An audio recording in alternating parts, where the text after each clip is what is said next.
We're going to look at logic now with the if statement. This is where programming sort of gets more exciting, more gamey. So I'm going to change my program. I'm not going to have any inputs at all. I'm going to have some variables.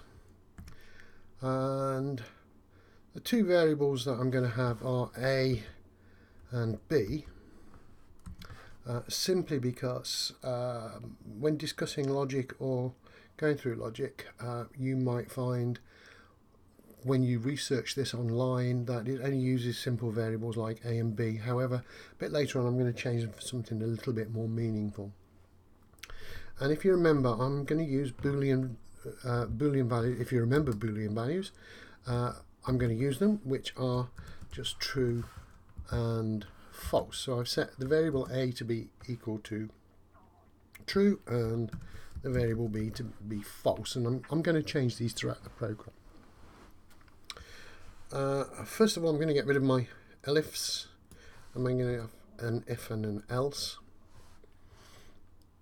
Now, the whole purpose of this is here I had a condition which, if you remember in the shell, would evaluate, and that means become true or false. So if I had, whoops,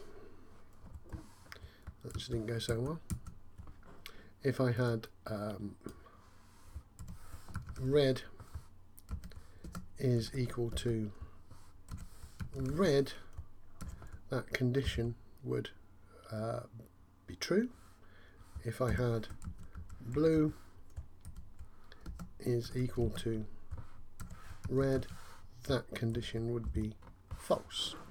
So really the computer works out this condition and it just changes it for the value true or false. So if I typed in here if true, in other words it's worked it out, it's going to print the top line. So if I run this program, let's just close the shell, run this program.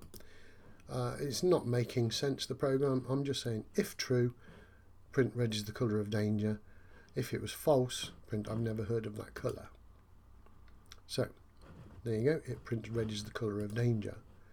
And if I write here instead of true,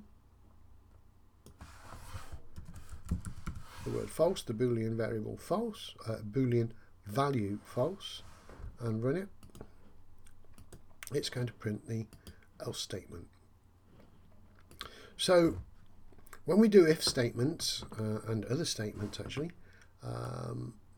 really that condition can evaluate to true or false, and that's really what triggers whether we do the first line or the second line. But what I want to do is sort of have more than one test, more than one condition on a line. So for example, if colour is equal to red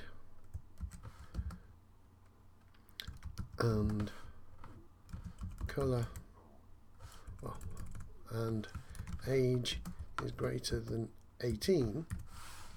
So what I've got here is a condition which is going to be working out to be true or false there, and a condition which is going to be working out to be true or false there, and this little word in the middle, and that is where our logic comes in. And I want to talk a little bit about this word here, this keyword and here.